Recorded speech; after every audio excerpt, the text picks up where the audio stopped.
Kesho Idi. Aisee, kesho Idi kesho bwana. Wewe Danielisi mwanao Karimu. Karimu Ngwalo. Ngwalo ni mwanangu sana. Unajua kuna muda nakutana naye sana mjini pale.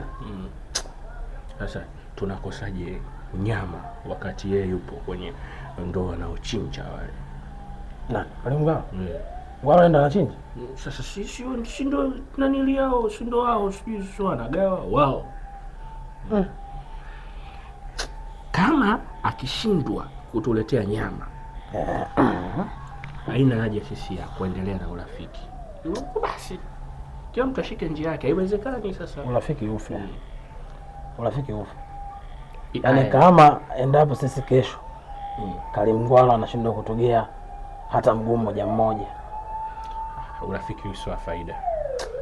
Inakwambia ukweli. Ila kesho ila mfano sasa wale nanili wale, mfano tukikosa nyama kabisa, wanapanga kuchinja nini? Wewe uwezo wako utachinja.